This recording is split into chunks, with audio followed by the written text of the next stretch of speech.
Ito ang inyong lingkod na nagbabalik upang magbigay ng mga balitang walang bias at pawang katotohanan lamang. Ito ang Bayang Pinas. Ang isyong ito ay naging usap-usapan sa buong bansa at iba't ibang social media platforms.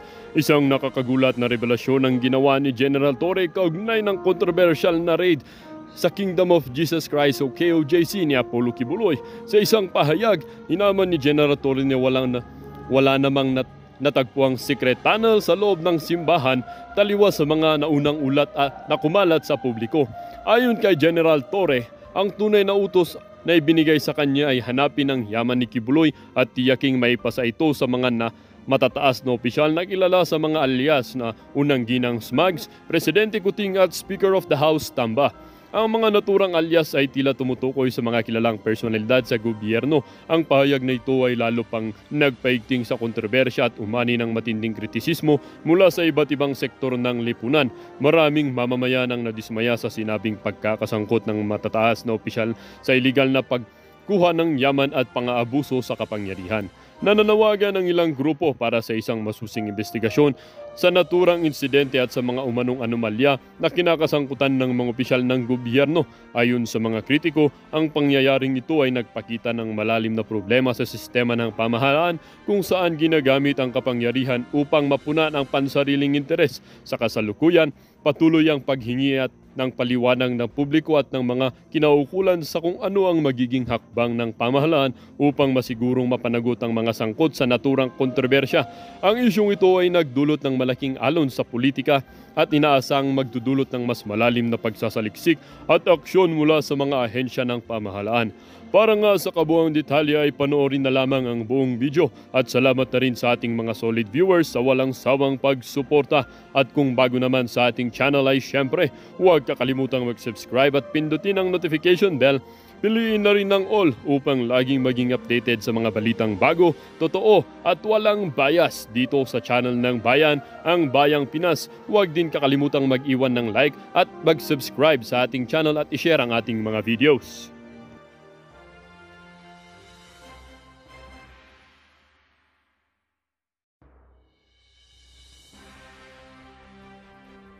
Random search, maski saan na lang, hindi po pwede kasi maski sa search warrant, kailangan mo i-identify yung particular place lang, okay?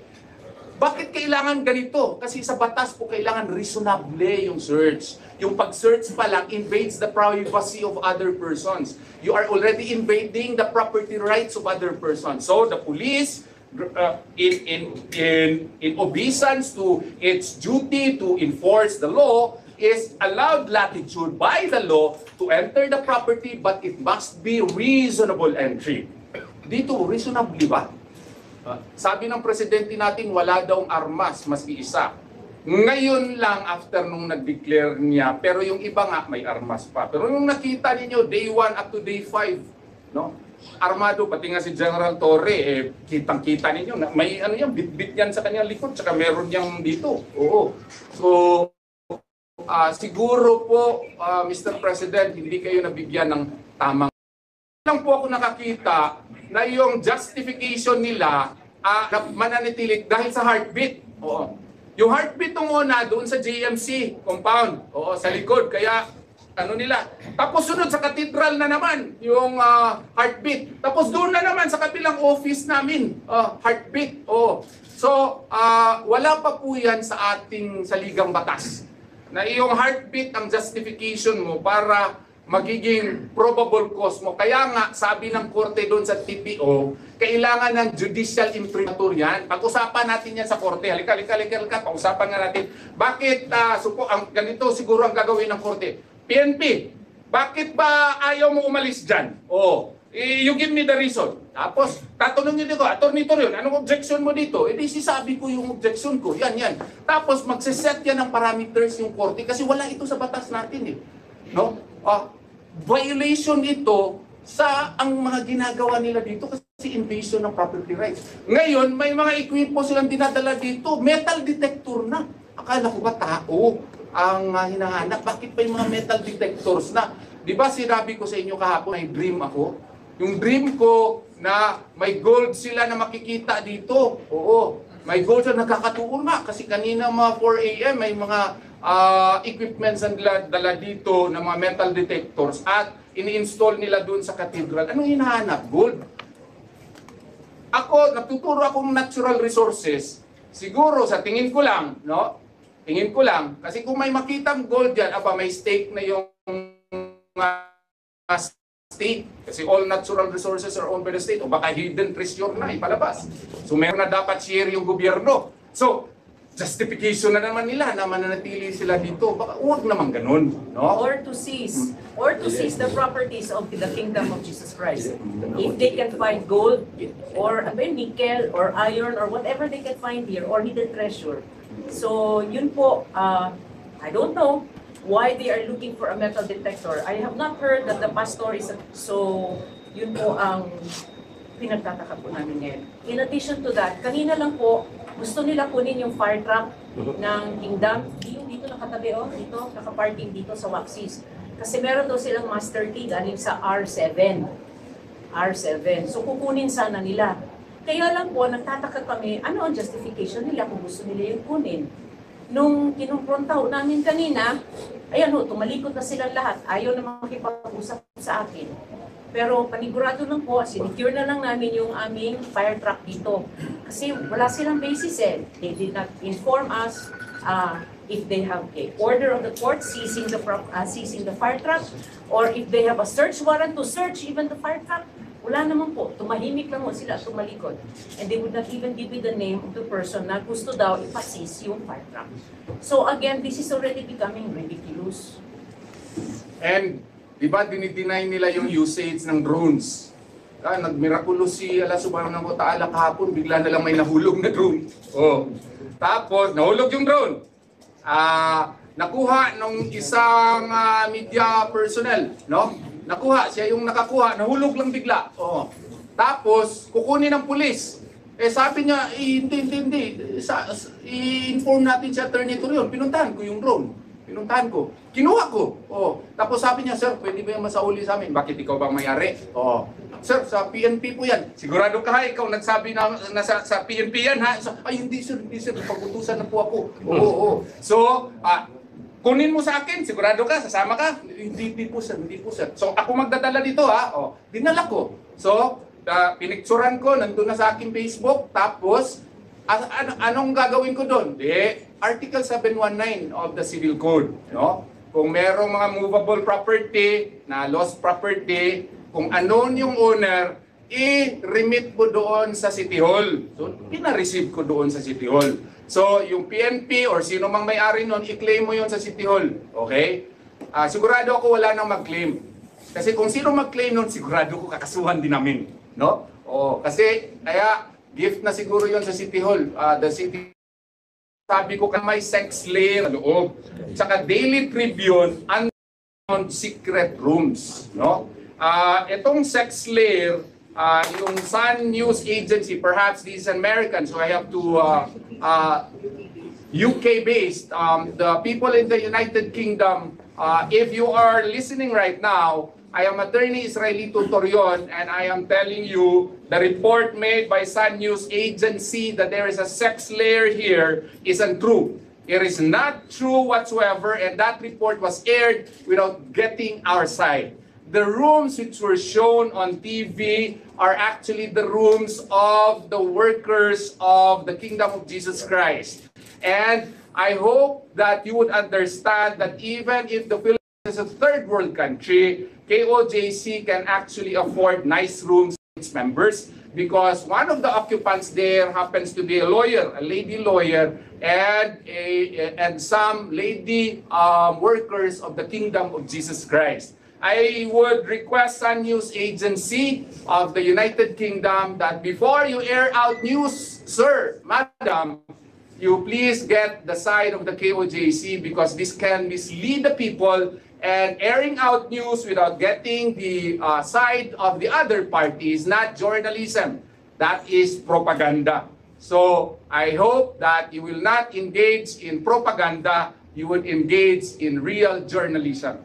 As to Daily Tribune also, I hope again that your report, underground secret rooms, the rooms there, I don't know what underground you are referring to. We have difficulty now in penetrating the JMC basement where alleged drilling are being conducted. I would request the media, if you would like to accompany me, we will request later on the PNP to give us access, because we have not been given access to go into the JMC basement. And we will go together and we will try to request access with the PNP and search together with you, no? So that if there is no drilling, then we will be happy. And if there is, okay, then at least we can confirm it in the spirit of truth. Okay? So after this, press conference, we will try to contact the head of the PNP, whoever is in charge here now. In the last press conference, I noticed that General Nicolas Torres is no longer the one conducting the press conference. Another general is already conducting the same. Then I call out to him to please give us access, sir, no? So that the media can likewise see and confirm whether or not there is drilling, because we could not really confirm. We can only hear drilling machines being operated, and we could not see for ourselves whether or not it is true. I hope and pray that this is not true. I will really be happy after the inspection that we will make. No? Okay. In addition to that, you have to remember that the JMC is a school. And it is a school year. And the students of JMC have not been able to enter their classrooms for a week already. Malapit na po mag 1 week. And the classes have been suspended. We cannot, in good conscience, allow the students to come in when there is these things going on. Baka ma-traumatize yung mga bata. So, unless and until the PNP stops their operation underground drilling nila, I do not know if they're drilling for gold again there, no? Again, we really do not know. I really hope that the PNP will already exercise its restraint and stop whatever they're doing in the basement so that the children can already go to class. Nakita naman siguro ninyo kahapon, kinordon na namin yung eskwelahan para if ever there are any activities, the children can no longer go out into the entire grounds but just within the gated area so that they are also safe in case there is anything going on. But as it is, because they have occupied everything, including JMC, hindi na makaskwela mga bata. Nakakaawa naman sila. So we are pleading with the police for sobriety and reasonableness and restraint so that we can already finish and get out of JMC. And then I would like to call out also One News. No, I think there is a representative of One News here who reported that there is an underground tunnel. Allegedly, no, correct me if I'm wrong. If you did not, I'm very sorry. No, but it was reported to me that there is the One News, without getting our side again, reported that there is an alleged tunnel from Cathedral to the hangar. And this was aired on TV without getting our side again. So this afternoon, we will try to request the PNP General.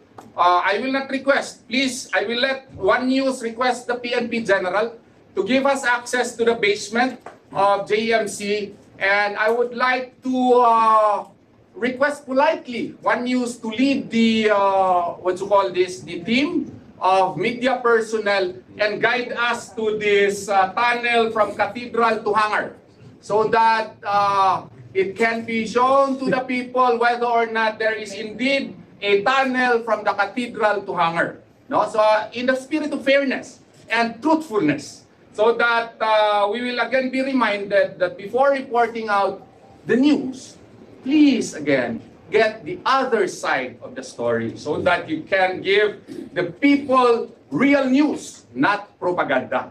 So I would request the representative from One News, no, to request the general to give us access to the underground basement.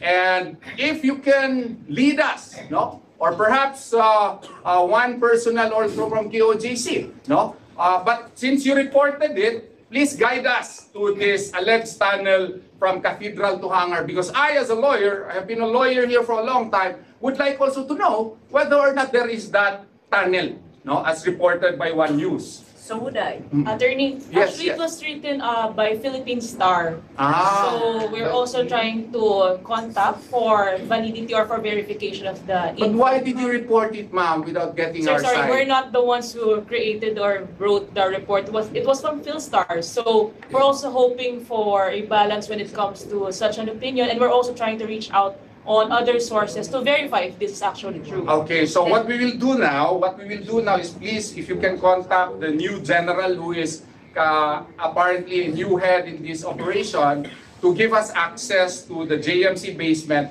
and perhaps we can go together and find this tunnel from Cathedral to Hangar in the spirit of fairness and truthfulness. Would you be able to assist us in that Attorney, we're regard? not the ones who wrote it, so I'm really okay. sorry I can't answer that. But it was by PhilStar. Yes, yes, As a please. little bit of, it's confusing me, I'm a member of the media. Yeah. Maybe we have a lot of sources kasi. If we do report like this, we are very thankful that you are doing this right now, no? Yes. Clarifying. But it is not our job to facilitate everything. We are, bombarded with a lot of information. Yes, yes, So, but we are very, very thankful, attorney, na ginagawa niyo na ito ngayon. Yes, Pero wag yes. naman sana na parang hinihinga niyo din yung trabaho namin. Dahil No. If you feel offended This is because of very that, offending. if you feel offended because of that, my apologies. It was not meant to offend anyone. It is meant to ferry out the truth that since One News reported that, we would like Sir, it's we would not like One to know News. It's not One News. I'm so sorry, Attorney. It's by PhilStar, and again, we also just released carried the out by platforms. One News on TV. PhilStar, did I Wrote get you the right? article. Wrote it and carried out on TV by One News. Sir, I think it's a bit different. It was a platform. One News served as a platform for the PhilStar article. So Ah, technically, okay. One News wasn't the one who wrote. Maybe, attorney, ano na lang po, pag mga ganon, you can siguro write to the editors of Yeah, our... rather than- Rather than review with the report. No, ganito na lang, no? Because we want to know the truth. We want to know the truth, right? Yes, that's right, Okay. attorney. So, we will try to contact the PNP to give us access to JMC basement so that we can verify if there is that that's tunnel, the okay? good idea. So, okay, Rather so, than asking the journalist to facilitate We it. cannot do Because it is that. not our work. ma'am, I wanted to do that because I thought that it was One News who carried that news. So they must have first-hand knowledge insofar as this tunnel is concerned. So I requested them to request this PNP under the belief that they had personal knowledge about this. So because before you report the news, you could have already verified it and you could have gotten our side. That's journalism, right? Yes. Okay, so I wanted to learn from them. That's why I requested them. Now, if that is offensive to you, what we will do is that we will request the PNP together and call perhaps the PNP, sir, can you give us access to the JMC basement so that we can confirm if there is this tunnel from Cathedral to Hangar? Would that be fair to you? Okay? So, last, yes. Actually, Tony, ako nag-guide sila kahapon. Nagla-live po yung kasama niya, yung anchor po nila sa One News sa Manila ang nagsabi na may tunnel. Yung kasama ni Edwin Gao. So hindi sila yung angkor. Narinig ko kahapon, siya nagsabi na may tunnel from Cathedral to Hammer. Sige lang. I-confirm natin yan ngayong hapon para malaman ng tao kung meron na in the spirit of truthfulness and veracity. But in the meantime, first of all, I would like to ask your apologies if we have offended you. We did not mean to offend you. Sorry, if But you felt because of the offended. heat of the moment, you understand that this is our 6th day. And kami po mga abogado, kulang na po masyado yung Yes, namin. Attorney, pwede Mirakulo na lang po na medyo pogi pa rin kami. Thank you po. Pwede ba suggest? Yung Yes, ma'am. problema sa design po about the tunnel and everything, no? You can ask naman the city building office because before this edifice was constructed, you submitted the building plan. So Kaya nga, it's all nagtaka kami Why ma'am don't kasi you show us the building plan instead? nagtaka nga kami Mas kasi better yung yun. building plan namin wala namang tunnel. Can you show us the Oo. building plan ba? We will try to secure that from the authorities of the KOJC. We will try to do that, no? That's a government document that will level off the ground. Okay, But okay. in the meantime, may I just request that in case you have any needs, just like Attorney Torion said, I think we can contact each other naman. If Meron na need tayong be. group Yes chat. po. So may group chat naman kayo, so maybe you can get in there. Okay. We're getting there po. We're getting there. Okay, okay. So I thank you also Yes. for your forbearance, and hopefully we can make a good working relationship so that whatever you want to know, we can tell you. Meron naman tayong group Provided chat it's po. not, no? provided it's not sub judice ha, yung nasa korte every can Attorney, so far, since early morning kanina, ano yung mga bagong gamit or equipment na nagpasok sa iyo? Yung metal detector, yung iba kasi hindi talaga pinapakita sa amin eh. Nakita niyo naman sa mga videos na may mga gamit sila, may commotion sandali nung 4 o'clock in the morning, ayaw nila ipakita sa amin, hindi talaga namin alam. No? Sa JMC basement, wala din kaming what you call this access. One last matter na lang itong deployment ng army, no?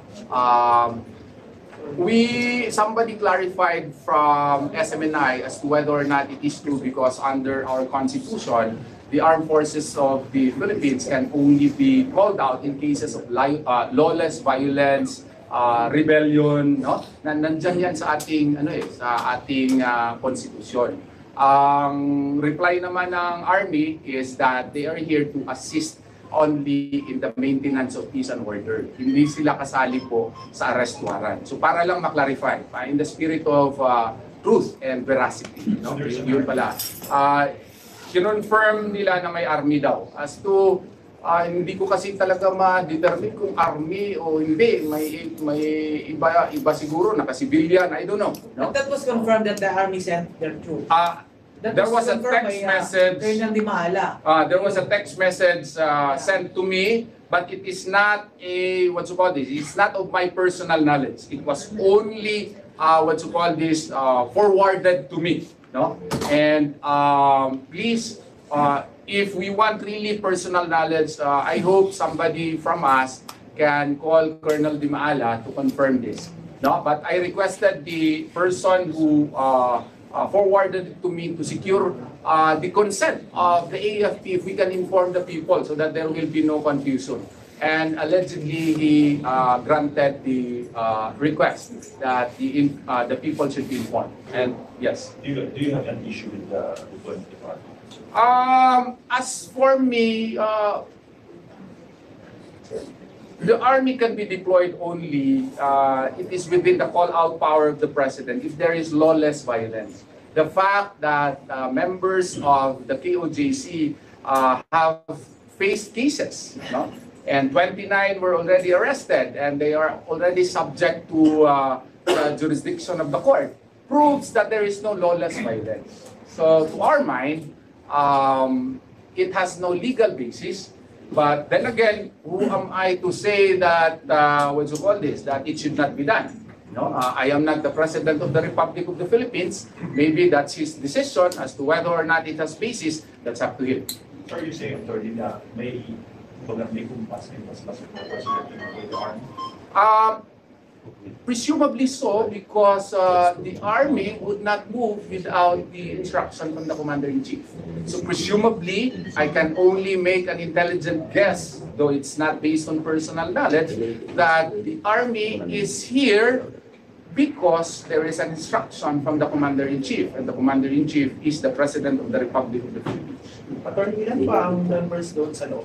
KOJC? I have not done an actual count yet, but there is still a number. I could not give you an estimate, but there are still a great number of members here inside. Sir, kailan lang po na matusan yung deployment of forces doon sa Prayer Mountain at saka Glory Mountain? Kanina, ngayong araw. The same number of forces deployed here? Hindi naman ganun kadami. Pero it's already in our group chat. But was there a request from the law enforcers that they will conduct another search into the Glory Mountain and Prayer Mountain? In the spirit of fairness and truthfulness, dun sila sa mga vicinity. Okay? Hindi naman sila pumasok. Correct, no? Hindi naman sila pumasok, pero nandun sila sa vicinity, nag-inspect po, no?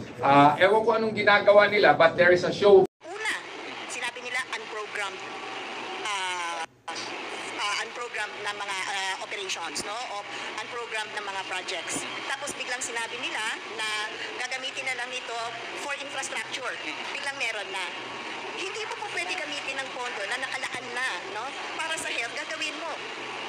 Lilipat mo at gagamitin mo para sa mga infrastruktura. Maaari nga ano yan eh, masabing technical malversation. May mga nagsasabi po ng mga abogado, maaaring pumasok yan as technical malversation kasi malinaw sa Universal Healthcare Bill, no, na ang pondo na gagamitin, pondo nakalaan sa PhilHealth ay para gamitin sa mga sa pagtusto sa mga medical bills ng mga hindi kayang magbayad para sa kanilang kalusugan, no? Nagpapasalamat na kami na nangyari ito at nabigyan ng pagkakataon si Senator Bongo na mag-conduct, no, ng Senate investigation at talagang tinututukan niya.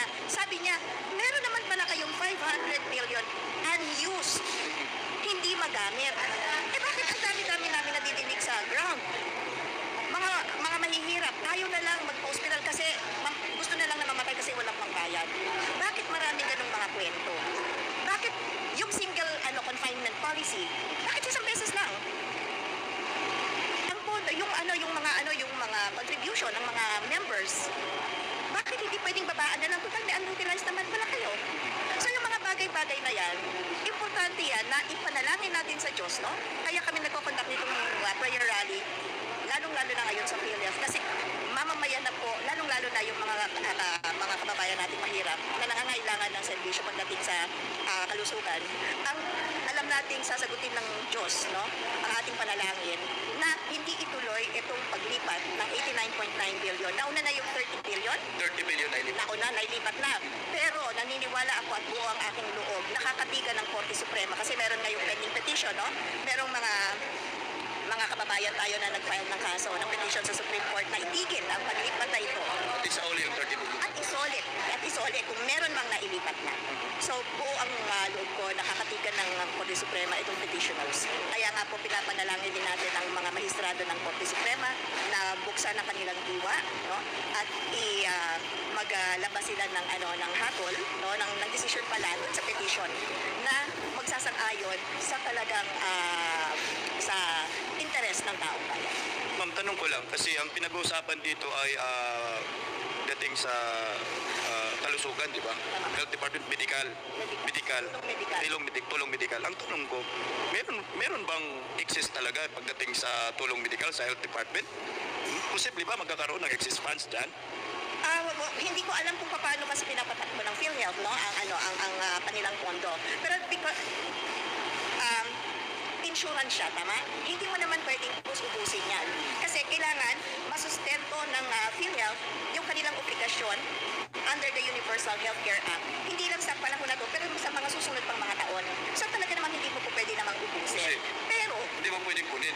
hindi mo naman pwedeng kunin at ililipat mo para gamitin sa paggamit ng pagsodo ng infrastruktura at nakalayo. Kasi ma'am, sa matagal na panahon po, kahit sa sinong presidente ng daan, ang pinaka number one problem talaga natin, yung health department. Marami po kasi mga kababayan natin na nagkakasakit, hindi na rin nakakatikim ng ospital kasi takot magpa-hospital dahil walang pambayad. Tapos ngayon, malaman-laman natin, may sobra, may pera na hindi nagagamit. Kasi ang worry ko dito ma'am, kung hindi sila magiging transparent, baka nga nilimasin nila yung pondo ng PhilHealth at magiging katasan. Ano kaya sa tingin mo ma'am? Ang issue kasi ng transparency, di ba? Meron tayong meron na mandato ang government offices na maging transparent.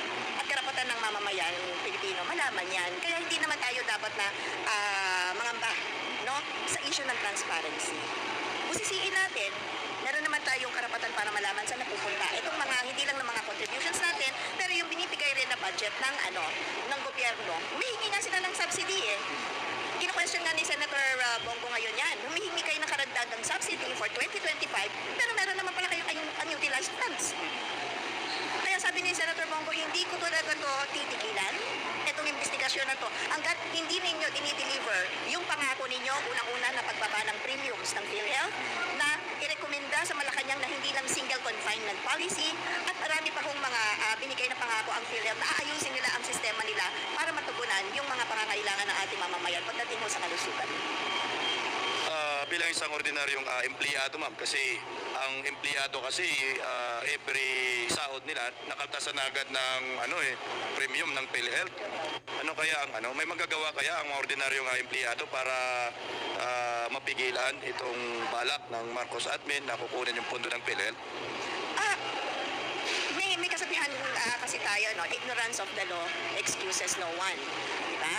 Ibig sabihin, dahil hindi mo alam kung paano mo pipigilan, hindi ibig sabihin wala ka ng karapatan. No? May boses ang bawat mamamayan. Ipaalam nila, kung hindi nila kaya sa sarili nila, kumonsulta sa mga abogado. Meron naman diyang pau. Pwede sila humingi ng libreng consultation sa mga abogado niyan kung paano pwedeng maproteksyonan yung hulog nila, yung kinalta sa kanila na hindi malustay, na hindi magamit para sa isang bagay. At ang ano ko lang po, gusto ko lang idiin din na yung pagiging pagkakaroon ng malasakit ni Senator Bongo at lalong-lalo na ni dating Presidenteng Rodrigo Duterte ang nagtulak para nga palawigin ang serbisyo ng PhilHealth. Kalakip dito yung Malasakit Center, tama po ito, no? Alala ko, ayaw na ayaw ni dating Presidente Duterte na pinagpipila ang ating mamamayan, lalong-lalo na pagdating sa kalusugan, lalong-lalo na yung mga nauospital. At dami na niyang kwento na naririnig na walang pambayad, pupunta dito sa pupunta sa PCSO, naupos na. Pinapagod yung tao. Hindi lang yun, hindi na bali yung pagod naupos na yung pera niya ng kababiyahe, follow up. Lalabas, mas malaki pa ngayon yung naiwan niyang bill kasi hindi pa nga niya nasisettle. Tinulungan na nga sila ng dating administrasyon, di ba, na itayo yung Malasakit Center na yan. Hindi binibigyan ng comfort, no? Para hindi na pahirapan. Kasi ito yung mas kailangan ng tao dahil sila yung mas marami, silang mayorya Kaya ngayon, dahil dyan sa Malasakit Center na yan, hindi na dapat nahihirapan ang taong bayan. Tapos ngayon biglang mawawala pa yung mundo.